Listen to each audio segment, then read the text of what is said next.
ఏర్పాటు చేస్తున్నటువంటి పార్లమెంట్ నియోజకవర్గ స్థాయి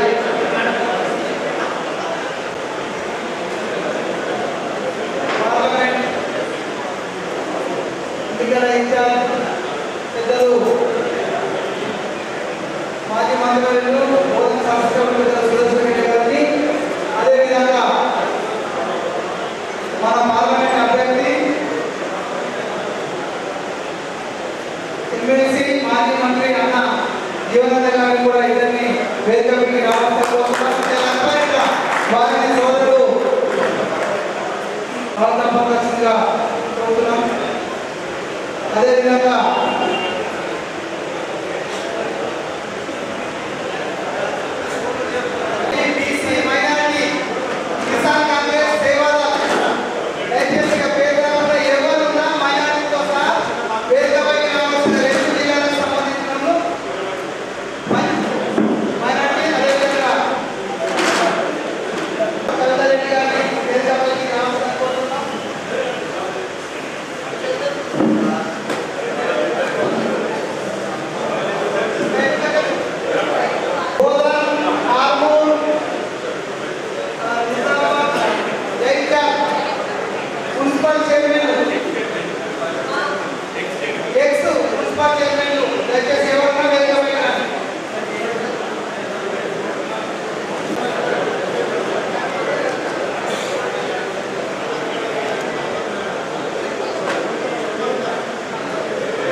అదేవిధంగా మాజీ హైకోర్టు చైర్మన్ సోదరుడు జావేద్ అక్రమ్, మాజీ డిసిఎంఏ చైర్మన్ సోదరుడు సాయిరెడ్డి,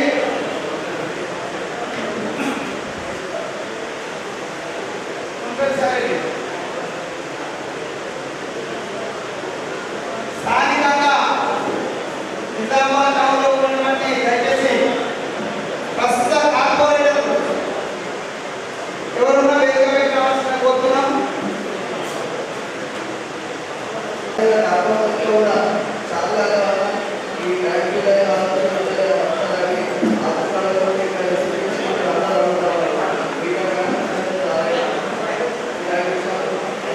సమావేశంలో పార్లమెంటు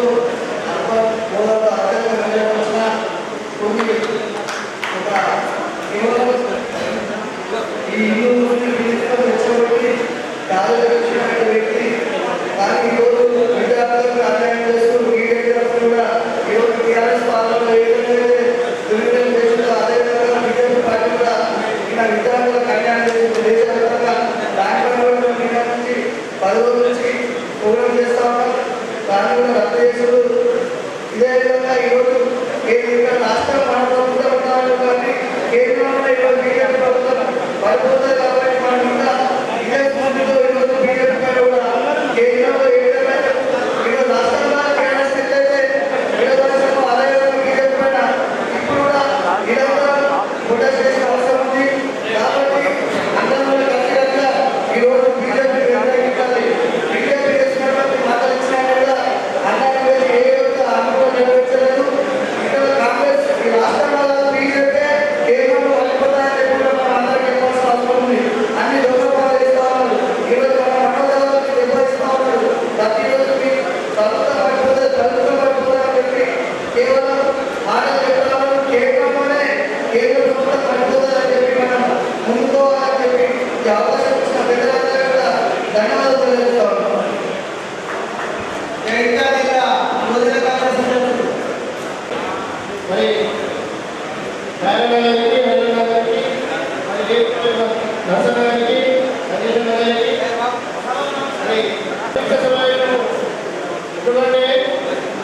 మొన్న పార్లమెంట్ ఎలక్షన్లో పైన పెద్దలు కానీ కింద కార్యకర్తలు కానీ అందరూ కూడా చాలా కష్టపడి, ఎందుకంటే మనము గతంలో అసెంబ్లీ ఎలక్షన్లో రాష్ట్రంలో అధికారంలో ఉన్న కేంద్రంలో మోడీ యొక్క మాయమాటలు మత ఉద్దేశాలు రెచ్చగొట్టి మరి కులాల మధ్య మతాల మధ్య అన్ని కూడా తెలియజేస్తూ వచ్చే అవకాశాన్ని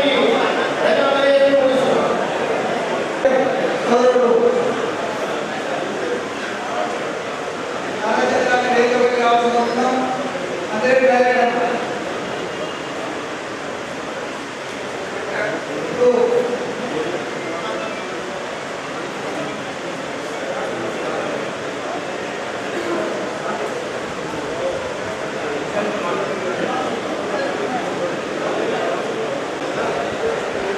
అధ్యక్షులు జిల్లా కాంగ్రెస్ అధ్యక్షులు నారాయణ గారికి పార్లమెంట్ అభ్యర్థి మాజీ ప్రజెంట్ ఎమ్మెల్సీ పెద్దలు కిరణ్ గారికి మరి వేదికమైన పెద్దలందరికీ పేరు నమస్కారాలు తెలుపుకుంటూ మరి కింద ఉన్న మిత్రులకు ముఖ్య కార్యకర్తలకు ముఖ్య నాయకులందరికీ నమస్కారాలు తెలుపుకుంటున్నాను. మరి ఎన్నికలు మనం ఓడిపోవడం దురదృష్టకరం. ఎందుకంటే అధికారంలో ఉన్నాం కానీ మనం కూడా ఓటు అనుకుంటున్నాం గెలుస్తున్న కదా ఓట్లు పడతాయి కదా. కానీ అది ఒక్కటి కారణం బీజేపీ వాళ్ళు మతం పేరు మీద ఇంటింటికి అక్షంతలు పంచుకొని ఆ మహిళల సోదరులను వెన్నెలు చేసుకొని ఓటు వేస్తున్న తప్ప మన వ్యక్తిగత కాదు, ఓన్లీ అక్షంతలు పట్టుకున్నాము అయ్యో మా పంపిణీ ఉద్దేశంతోనే అక్షంతలో ఓటు లేదు తప్ప మహిళా సోదరులు తాగేది ఓటు వేసిన తప్ప మన మీద కాంగ్రెస్ పార్టీ వ్యక్తిగత కాదు.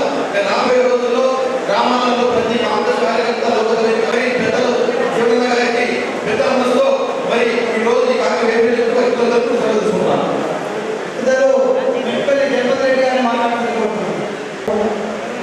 ఎన్నికలలో ఓటమి తర్వాత సమీక్ష జరుగుతున్నటువంటి ఉద్దేశంతో సమావేశం జరుగుతున్నటువంటి సమావేశం అధ్యక్షుడు మోహన్ రెడ్డి గారు వేదికపై ఉన్నటువంటి మన పెద్దలందరికీ కూడా నమస్కారం తెలియజేస్తూ మరి అందరం కూడా ఎన్నికలలో గెలవాలని చెప్పి ప్రభుత్వం అధికారంలో ఉంది. మన జీవనం కూడా చాలా మంచివాడు. మనం పార్లమెంట్లో కనిపించుకుంటే మన అన్ని రకాలుగా మనము మన నిజామాబాద్ పార్లమెంట్ లాభపడుతుందని చెప్పి ఎంతో కష్టపడ్డాము.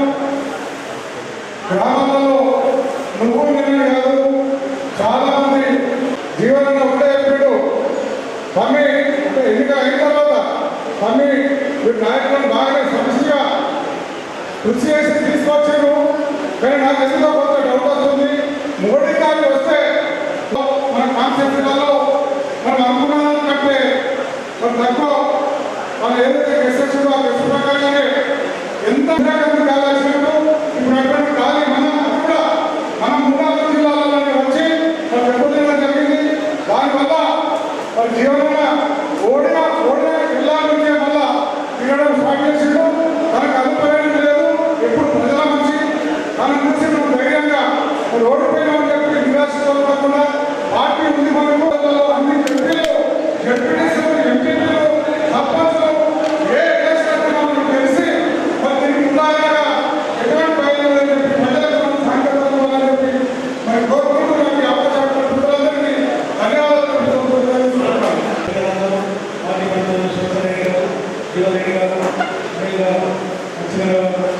పెద్దలందరూ కూడా తెలియజేస్తూ మరి చాలా ఎంతో ఆశతో పార్లమెంట్లో అనుకున్నాం. కానీ అనుకోని విధంగా ఇది హిందువులలో రెచ్చగొట్టి మోడీ గారు ఏదైతే ఎక్కువ మనం ఏదైతే కాంగ్రెస్ పార్టీ అన్ని మతాలను అందరినీ గౌరవపూర్వక విధంగా మనం ఉంటే ఆయన ఒక హిందువులను తీసుకొచ్చి ఇవాళ అన్ని అక్షంతరాల కార్యక్రమం తీసుకొచ్చి అన్ని గుండెలను తీసుకొచ్చి పిల్లలకు అందిపెట్టి దాన్ని ఒక హిందువులుగా మార్చి అనుకొని హిందువులలో ఉత్తర తెలంగాణ 4 జిల్లాలనే దాని ఎఫెక్ట్ బాగుపడ్డది. మరి ఈసారి కార్యకర్తలు అందరూ కూడా చాలా కష్టపడి పనిచేసారు. మరి ఇంత కష్టపడ్డాలని ఫలితం సాధించలేకపోయాము.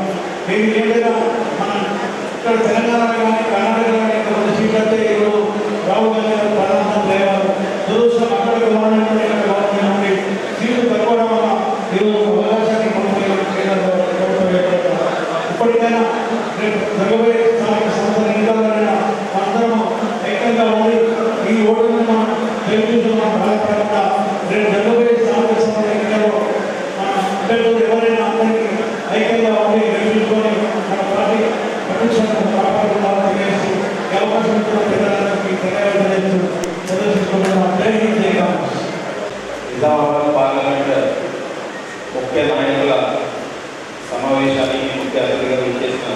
సుదర్శన్ రెడ్డి గారికి, మన అభ్యర్థిగా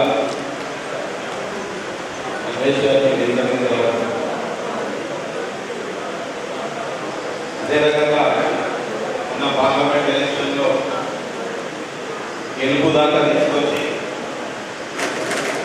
చాలా కష్టపడి ఏ రోజు కూడా విశ్రాంతి తీసుకోకుండా కష్టపడి చివరి దాకా వచ్చి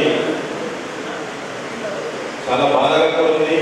ఎందుకంటే ప్రతిరోజు మాట్లాడుకుంటుంది ఏది పరిస్థితి ఆకు అంటే గతంలో 28,000 తక్కువ వచ్చినాయి ఎమ్మెల్యే ఎలక్షన్ల.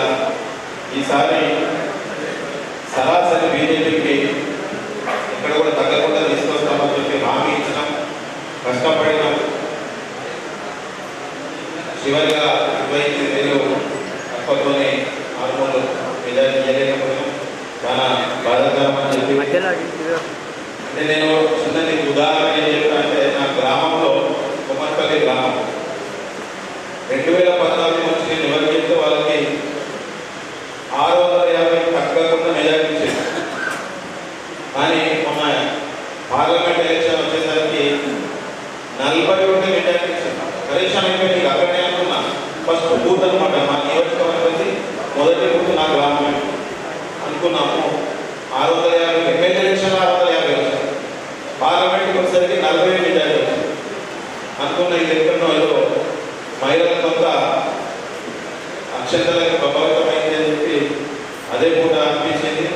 చివరి రౌండ్ ఉన్న కౌంటింగ్ సెంటర్లో ఉన్న చివరి దాకా ఉన్నా కానీ గెలిపించుకోలేకపోయామని చెప్పి చాలా బాధగా ఉంది జీవనంగా.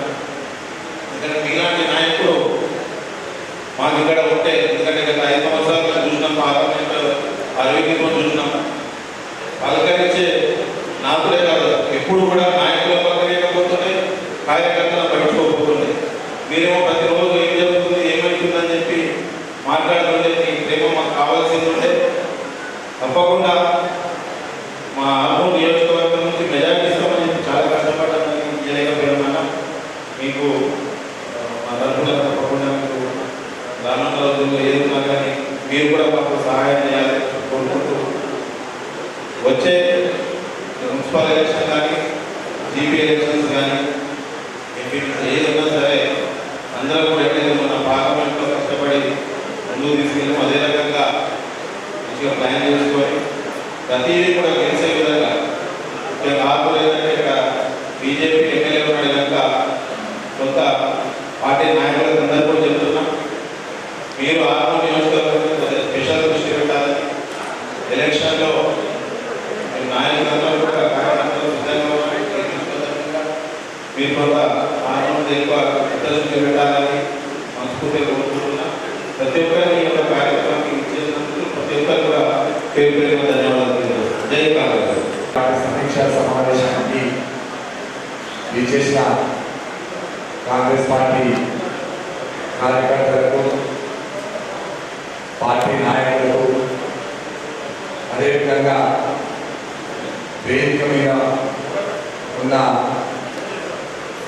నిజామాబాద్ పార్లమెంట్ శాసనసభ్యులు సుదర్శన్ రెడ్డి గారికి, అదేవిధంగా మన పార్లమెంట్ కూడా పేరు పేరున నమస్కారం తెలియజేస్తూ, అదేవిధంగా మన రూరల్ ఎమ్మెల్యే మన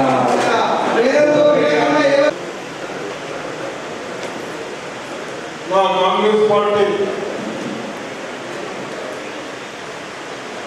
అసెంబ్లీలో కానీ పార్లమెంట్ కానీ కష్టపడి పార్టీ కొరకు పనిచేసిన కాంగ్రెస్ సోదరులకు, ప్రెస్ సోదరులకు అందరికీ నమస్కారం. ఈరోజు జీవన్ రెడ్డి గారి పార్లమెంట్ ఎలక్షన్ గురించి పెట్టుకుంటున్నాం. అది నా అనుభవంలో చెప్తా ఉన్నాము. ప్రజలు రేపు రాబోయే ఎలక్షన్లో మనం ప్రజల ముందుకు పోవాలి. ఈ టీఆర్ఎస్ కానీ బీజేపీ కానీ 10 సంవత్సరాలు బీదలు కానీ చదువుకునే వాళ్ళు కానీ ఒక ప్రాజెక్టు కానీ ఒక పవర్ ప్లాంట్ కానీ చెయ్యగా లక్షలాది కోట్ల రూపాయలు బాకీలు పెట్టి మన జీవితాలతో ఆడుకున్నాం. అటువంటి వాళ్ళ పోటేద్దామా అని ఒకసారి అడిగితే బీజేపీ గురించి చెప్తా ఉన్నారు, సభ్యురాలు గారు కూడా చెప్పారు. ఏదైతే యువత గురించి ప్రచారం చేశారో ఆ ప్రజలు జనరల్ సీట్లో ఒక పెద్ద మనిషి నేను గ్రామ కలగని ఒక ఎస్సీ నాయకుడు పెట్టి అక్కడ గెలిపించారు. అంటే ప్రజల ఆలోచనలు అక్కడ ఏమి పని చేయలేదు, కేవలం మాటలకే పరిమితమయ్యారు. కాబట్టి ఆ విధంగా ఆలోచించారు. కానీ మన దగ్గర కూడా మనం గత 60 సంవత్సరాలు ఎన్ని ప్రాజెక్టులు కట్టుకున్నా మనం ఎక్కడ ఏ రేటు పెంచకుండా మీ అందరికి అందుబాటులో ఉండేటట్టు కాంగ్రెస్ ప్రభుత్వం సాంప్రదాయ స్టేట్గా ఈ 10 సంవత్సరాలు కేవలం ఏం ప్రాజెక్టు చేయకుండా మనం 60 సంవత్సరాలు అయితే 200 మందిని నడిపి ఇన్ని ఇల్లు కట్టించి అటువంటి ఎన్ని రోజులు చెప్తే ఈ దద్దమ్మ గవర్నమెంట్ ఈ 10 సంవత్సరాలు అంత రోజులు చెప్పి మనపై వేసి మరి ఆ రోజులు చెప్పారు. మినిస్టర్ గారు చెప్పారు, ఉద్యోగుల గురించి చెప్పారు. ఎక్కడ ఉద్యోగాలు వచ్చినా ఉన్న ప్రాంతాన్ని ప్రైవేటైజేషన్ చేస్తా ఉంటారు. ఈయన కనీసం మన జిల్లాలో మన కాంగ్రెస్ పార్టీ ఉన్నప్పుడు మన రైతులకు విద్యార్థులకు ఉపయోగపడదని ఒక శక్తి తెచ్చుకున్నాం. కనీసం 6,000-7,000 పిల్లలకు ఉద్యోగాలు వస్తాయి. నేను అందులో కొట్లాడి జైపూర్తో కొట్లాడి 50 కోట్ల సబ్సిడీ ఇచ్చిన ఈ దద్దమ్మలు దాన్ని కూడా ఏం చేయలేకపోయారు. ఆఖరి 8 సంవత్సరాలు మన నిజామాబాద్ 40 సంవత్సరాల నుంచి హాస్పిటల్ కావాలని, మెడికల్ కాలేజీ కావాలని అనుకున్నాం. సరే మెడికల్ కాలేజీ కట్టారు. ఎక్కడైనా మెడికల్ కాలేజీలో డెలివరీస్ ఉన్నాయి, డెలివరీస్ పక్కన పెడతారు, పక్కన వేరే అలాట్మెంట్ చేస్తారు. దాన్ని మనం ఈజీఎస్ అక్కడ శివాజీ హాస్పిటల్ ఉంది, అది బంద్ చేశారు. ఈఎస్ఐ అది ఇవ్వని నేను మొన్న 2 లెటర్లు రాసా, అది కూడా ఏమి మర్చిపోవాలి. అంటే ఈ లాభం ప్రజలు మర్చిపోవాలి తప్పనిసరిగా. నేను ఎక్కువ మాట్లాడకుండా ఏదైతే స్కీముల గురించి చెప్తా ఉన్నా, సభ్యులు గారు చెప్పారు 100 రోజులు 3 లక్షలు 30,000 ఉద్యోగాలు ఇచ్చాం. పెన్షన్ ఇస్తా ఉన్నా, రిప్లేస్ సాలరీస్ ఇస్తా ఉన్నా, ఇన్సెంటివ్ ఇస్తా ఉన్నా. ఈ విధంగా ఇల్లు కట్టిస్తామని చెప్పాము, తప్పనిసరిగా కట్టిస్తాం. అదేవిధంగా నా రైతులు కష్టపడి ఎవరైతే వ్యవసాయం చేస్తారో వాళ్ళకు లోన్ మాకు చెప్పాను, రైతు బంధువులు చెప్పాను, ఇవన్నీ చేస్తా ఉన్నారు. వాళ్ళు 10 సంవత్సరాలు ఇంకేమీ మాట్లాడలేదు. మీరు ధైర్యంగా ఉండండి, తప్పనిసరిగా ప్రజల ముందు మేము కూడా వస్తాం. వాళ్ళను మనం కంపెనీ చేసుకుంటాం. ఎన్ని రేట్లు మనం ఒక కుటుంబం 5,000 నడిచేది ఇప్పుడు కనీసం 8,900 కారణం బీజేపీ ప్రభుత్వం కాదా, టీఆర్ఎస్ ప్రభుత్వం కాదా? ఇవన్నీ తీసుకురావడానికి నేను కూడా వేదికగా ఉన్నా, మిత్రులకు రిక్వెస్ట్ చేస్తా ఉన్నా.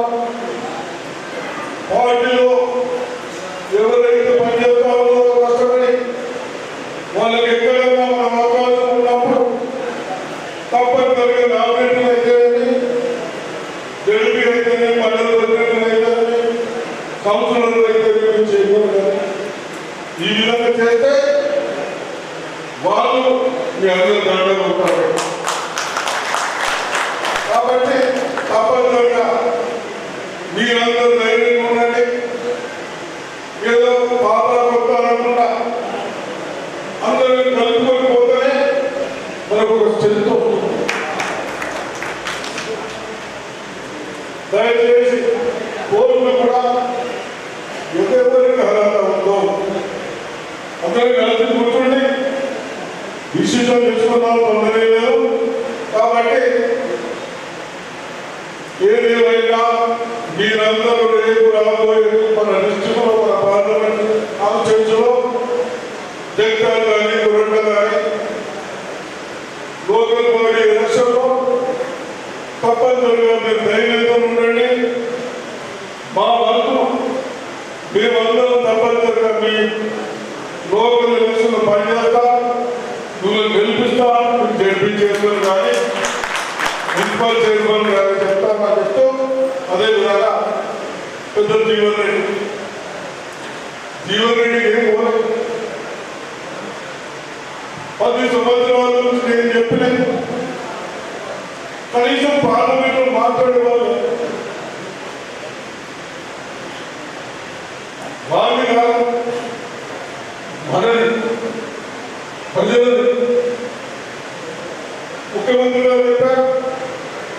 రేపు మా ప్రభుత్వం వస్తే ఒక పెద్ద మనిషిగా అనుభవం వ్యక్తిగా వ్యవసాయ మినిస్టర్ పడిపోయేదానికి ప్రయత్నం చేస్తున్నాను. ఇవన్నీ ఆలోచించకుండా కేవలం విధానం మీద లేదు. కాబట్టి తప్పనిసరిగా మళ్ళీ డిస్కషన్ చేయకుండా మరి జీవన్ రెడ్డి గారు కూడా మీరందరూ సాయశక్తులు పనిచేసినందుకు నేను అభినందిస్తా ఉన్నాను. అదేవిధంగా వేదికలు మా మిత్రులు కూడా బాగా పనిచేశారు. కొన్ని తప్పుడు ప్రచారాలు ఓడిపోయినా కానీ ప్రజల్లో మనుషులు ఉన్నది ఆ ప్రచారం చేసి ఏదో ఇచ్చి అక్షర గురించి ఇంకోటి ఇచ్చి మబ్బు పెట్టి ఓటేస్తున్నారు. నేను అనుకుంటా ఉన్నాను బీజేపీ వాళ్ళు 2 ఎలక్షన్లో డిఫరెంట్ సోగల్స్ ఇస్తుంది. ఇంకా సోగల్స్ అన్నీ అయిపోయినాయి. ఆ ఇచ్చిన ఏం పని చేయలేదని ఇప్పుడు విభజించడం తయారై విధానం ఇటువంటి వాళ్ళ మనం ప్రయత్నించాలి ముఖ్యమంత్రి అయిన వాళ్ళు. కాబట్టి దయచేసి ఇవన్నీ మనం ఆలోచించాలి, ప్రజలు పోవాలి, వాస్తవాలు చెప్పాలి. మీరు ధైర్యంగా ఉండాలని చెప్తూ ఈ అవకాశం ఇచ్చిన అందరూ ధన్యవాదాలు. ఇంకా చాలా మంది మాట్లాడేటోళ్ళు అన్వేష్ రెడ్డి చాలా మంది కానీ అవకాశం టైం తక్కువ అందరూ కూడా చివరిగా మాట్లాడతారు. మాట్లాడిన తర్వాత సోదరులకు జాగ్రత్తగా తెలియజేసి వినండి ఉండండి. ప్రెస్ సోదరులకు అక్కడ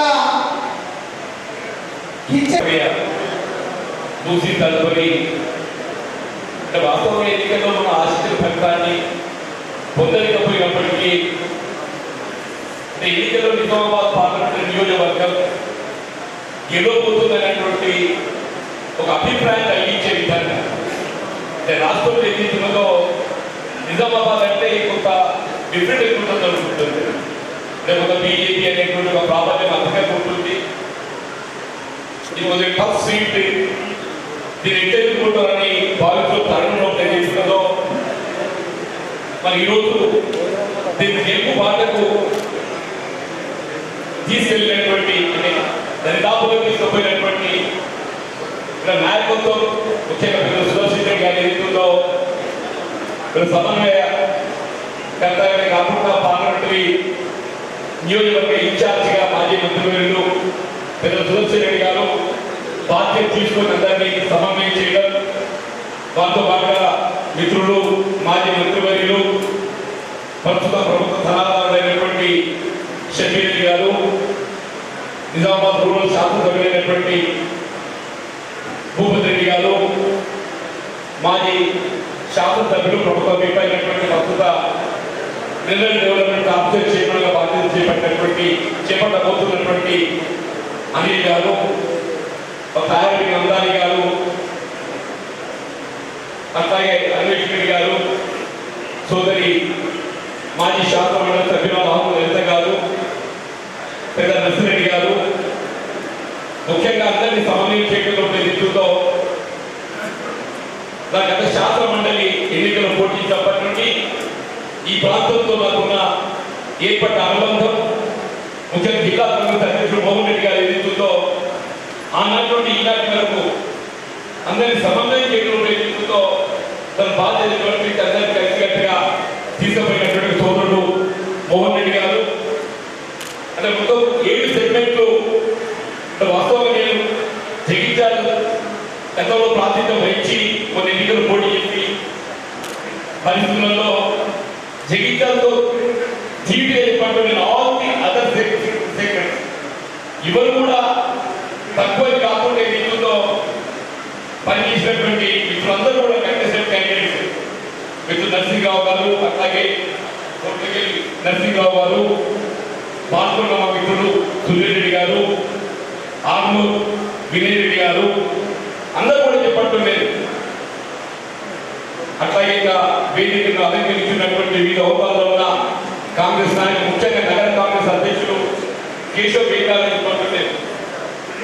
మిత్రులు షబీర్ రెడ్డి గారి నేతృత్వంతో నిజామాబాద్ బాధ్యత నిర్వహిస్తూ కూడా మరి కామారెడ్డి బాధ్యత కూడా ఉండడంతో నేతృత్వంతో కొంత సమయం షేరింగ్ అయిన పరిస్థితులు మహేష్ కుమార్ గౌడ్ గారి నేతృత్వంతో వారు శాసన మండలి సభ్యులుగా ప్రాంత వాస్తవుడిగా కాంగ్రెస్ పార్టీ కార్యక్రమ అధ్యక్షుడిగా వారు సమయాన్ని పూర్తిసారి కేటాయింపు చేయడం, అందరి సమన్వయం చేయడంలో నేతృత్వంలో వేడు చెప్పట్టున్నాను, వాస్తవం చెప్పట్టున్నాను. నగర కాంగ్రెస్ అధ్యక్షుడు ఎట్లుండాలని చెప్పంటే కేశవ్ వేడా ఉండాలని చెప్పట్టున్నాను. వారికి తోడించేటువంటి ఒక హస్తాకారు ఆయన ఏ పదవి కాదు. నాకు ఎన్నికలు పోటీ ముయ్యని చెప్పాడు, మీకు అన్ని చెప్పగానే నీకు నిజామాబాద్లో మాత్రమే లేదు, అర్బన్లో నీకు అన్ని నియోజకవర్గాలు నీకు ఎక్కువ ఖచ్చితంగా వస్తుందని చెప్పి చేతిలోడు వస్తానని చెప్పాడు. అంటే మా గడువు గంగాధర్ గారు, ఇంకా జావేద్ అఖ్తర్ గారు, మా సోదరి కవితారెడ్డి గారు, మా పిల్లలు నైష్ రెడ్డి గారు, అంటే చాలా మంది మిత్రులు ఒక్కొక్కరు ఎవరు మిస్ అయిపోయింది దయచేసి అన్నేదా పాయింట్ అని చెప్పాను. నేను మా మిత్రుడు కాలం సోదరుడు, ముఖ్యంగా పార్లమెంట్ నియోజకవర్గం నలుమూలలో తరలి వచ్చినటువంటి కాంగ్రెస్ నాయకత్వం, శ్రేణులు, కార్యకర్తలు, అభిమానులు, మా ఆడపిల్లలకు అందరికీ నేను హృదయపూర్వక ధన్యవాదాలు చెప్తున్నా చెప్పండి. నాకు నిజంగా ఎన్నికల్లో ఆశించిన పంట పొందలేకపోయినప్పటికీ ఏదైతుందో మీరు చూపెట్టే ప్రేమ అభిమానాన్ని చూస్తే నా జీవితకాలం మీకు సేవ చేసిన కానీ నేను రుణం తీసుకోలేకపోయినా. నేను 2 ఏప్రిల్ నాకు గుర్తుందన్న అభ్యర్థిత్వం ప్రకటింపబడిన తదుపరి ఏదైతుందో మొట్టమొదటి సమావేశం ఉపద్రవ క్యాంపస్ ఏర్పాటు చేసి అన్న సాయంత్రం ఆనాటికి వెళ్ళి 13 వరకు ఏదైతుందో 40 డేస్ మిషన్ అని చెప్పంటున్నాను. అందరూ కూడా వారే అభ్యర్థిగా భావించారు. ఫిబ్రవరి వారు ఏదైతుందో ఈ గెలుపు ఏదైతుందో పరిష్కారం తీసుకోవాలి కేటీఆర్ కాంగ్రెస్ పార్టీని. నిజామాబాద్ పార్లమెంట్ నియోజకవర్గంలో కాంగ్రెస్ పార్టీ జెండా ఎగవేయడంలో భావన తలపుతోని కృషి చేయడం, మీ అందరూ సహాయ సహకారాలకు నిజంగా అదృష్టవంతులు చెప్పని నేను సభాముఖంగా చెప్పండి. సరే ఎన్నికలు అనేది సహజం, మనం ఆశించే పద్ధతి చెప్పవచ్చు. కానీ అంటే ఫలితం ఏదైతుందో 3 ఒకటి మోడీ మైండియా ఏదైతే మోడీ ప్రభావం సాధారణ ఎన్నిక కానీ ఏదైతుందో ఇలా రాజకీయ ఆర్థిక విధానంలో ఎన్నిక దొరుకుతుంది. ఎన్నిక ఏ విధమైన రాజకీయ ఆర్థిక విధానం లేకుండా బీజేపీ ఏదైతుందో కేవలం మత విద్వేషాలు ఎత్తగొట్టే విధంగా చెప్పనుకున్నా, కేవలం మత విద్వేషాలు ఎత్తగొట్టే విధంగా ఏదైతుందో సమాజాన్ని క్షీణించేటువంటి ఒక కుట్రతో గెలవాలనే ఒక భావన వారి మరి ముందుకు రావడం మన కొంత ఆశించబడ్డ కొందరిగా చెప్పండి. దానికి తోడు ఇప్పుడు గుర్తుందన్న తీర్చునాడు ఏదైతుందో కేసీఆర్ సమావేశం రోజు బీజేపీ సక్సెస్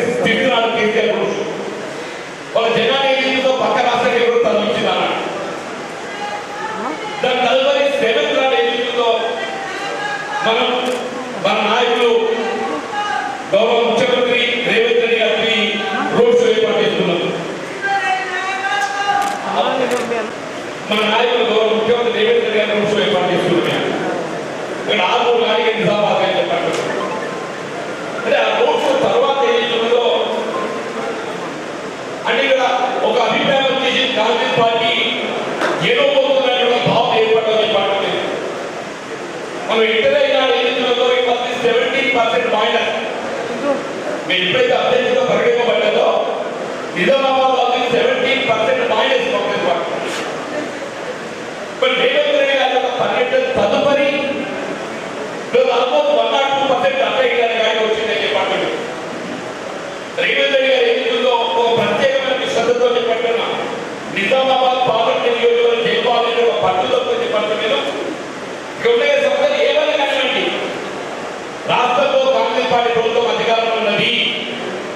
చక్కెర కార్యక్రమాలు పునఃప్రారంభంలో ప్రధానమైనటువంటి ఒక అంశం రైతాంగంలో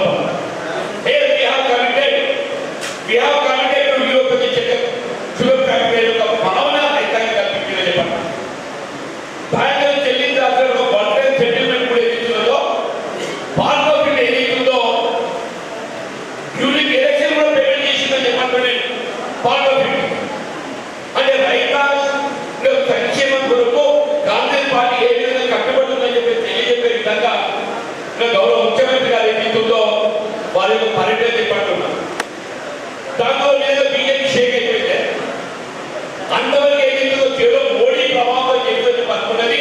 ఈ మోడీ ప్రభావం సరిపోయేటట్టు లేదు, బీఆర్ఎస్ కూడా కనుక్కునేది సాధ్యమైనట్టు కాదు అనేటువంటి ఆలోచనతోని అప్పుడు ఏదైతుందో బీఆర్ఎస్ ఏ విధంగా ముందు తీసుకోవాలి, బీఆర్ఎస్ కూడా ఏదైతే చేశారో బార్గెనింగ్ వరకు సీట్లు సమావేశం ఏర్పాటు చేసింది. Only to bargain with BJP ఒక స్టేట్ ఏదైతుందో నిర్ణయించుకోవడానికి వరకు 5th మీటింగ్ ప్రయత్నం చేసింది. మీరు ఒకసారి గమనిస్తే 8th ఏదైతుందో 8th ఆఫ్ మేకి వెళ్ళి ఆల్మోస్ట్ చేస్తారంట. 8th of May 9th of May ఎప్పుడైతే వాళ్ళ ఒప్పందాలు కుదురులో బీజేపీ తెరగలిపిందో అప్పటికి ఏదైతుందో బీఆర్ఎస్ బీజేపీ ఆల్మోస్ట్ కలిసినట్టు అయిపోయింది. మొత్తం రాష్ట్రంలో బీఆర్ఎస్ ఏదైతుందో 16% ఓట్ యావరేజ్ ఉంటే నిజామాబాద్ 9%. మొత్తం రాష్ట్రంలో బీఆర్ఎస్ యావరేజ్ పర్సెంటేజ్ 16%. నిజామాబాద్ ఏదైతుందో ఇట్ ఓన్లీ 9%. 7% లేదని స్టేట్ యావరేజ్ చెప్పండి. గోవర్ధన్ గారు నగరం బాధ్యత వహించినటువంటి నిజామాబాద్ ఊళ్ళో కూడా ఏదైతుందో ఆయన 16% ఎత్తున చెప్పండి. ప్రశాంత్ రెడ్డి గారు బాధ్యత వహించడం బాగుంటారు కూడా చెప్పండి. అంటే బీఆర్ఎస్ ఎంత దిగజారింది అనేది నేను దయచేసి గమనించాలని చెప్పండి. ఈ రెండు సరిపోవాలని ఏదైతున్నదో ఇక్కడ అరవింద్ గారు తెలిస్తే గెలిచిందండి, అదృష్టం మంచిగా ఉంది. గెలుచుడు ఎవరికైనా కొంచెం పెద్దతనం ఉండాలి. అది లేకుంటే ఏదైతుందో పెద్ద సుదర్శన్ రెడ్డి గారు విమర్శించడానికి ఆశ్చర్యం కలిగిందని చెప్పండి. నువ్వు గెలిస్తే గెలిచినవా సురేష్ గారు ఎవరైనా చెప్పండి. కొంచెం పెద్ద మనసుగా ఉండాలి గెలుచుడు ఎవరికైనా చెప్పండి. కొన్ని ఓటు 300 మంది ఎవరు బీజేపీ పార్టీ ఓటు 300 మంది నిజామాబాద్ చెప్పండి. వాడు ఉంటాచో పొగం రాజాన్ని ఏదైతుందో మనమే ఆరోగ్యమైన ఆశీర్వదిస్తుంది చెప్పండి. అంటే వాడు దయచేసి 300 మంది మోడీ ప్రభావం, రెండోది బీఆర్ఎస్ తో ఏదైతుందో ఒప్పందం, మూడోది ఏదైతుందో ఈ రెండింటికి కూడా సరిపోతున్నట్టు చివరికి ఏదైతే విశ్వాసం లోపించి ఓటు డబ్బు స్థాయి కూడా తీస్తారని చెప్పంటున్నారు. ఇది ఒకసారి గుర్తుపెట్టుకోవాలి. ఏమైనా కానీ మనం ఆశించిన పంట మొత్తం లేకున్నప్పటికీ మనమే బాధ్యత ఉంటుంది. రాష్ట్రంలో కాంగ్రెస్ పార్టీ ప్రభుత్వం అధికారం ఉన్నది కాబట్టి మన ఎన్నికల్లో గమనించినటువంటి అంశాలు ఎవరైనా కానీ చెప్పండి. అవన్నింటినీ కూడా పరిష్కారం చేయాల్సిన బాధ్యత మన పెట్టుకుని చెప్పండి. మన ఎన్నికలు గెలవడం మాత్రం మా బాధ్యత లేదని చెప్పని కాదు. చక్కెర కార్యక్రమాలు పునఃప్రారంభమైన ప్రధానమైనటువంటి అంశం చెప్పండి. పిల్లల సుదర్శన్ రెడ్డి గారు సభ్యులు చెప్పండి.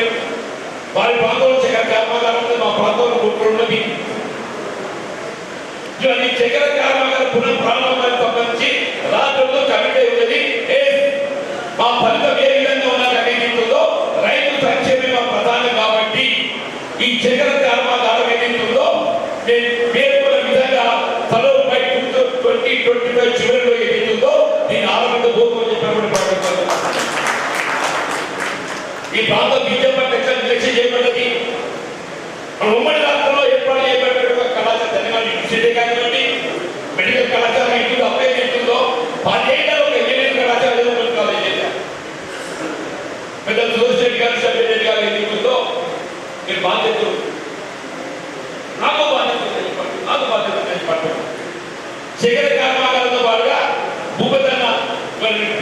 లిబర్టీలో ఏర్పాటు చేస్తామో ఇక్కడే పడుతుంది, ఇక్కడే పాటిస్తాం.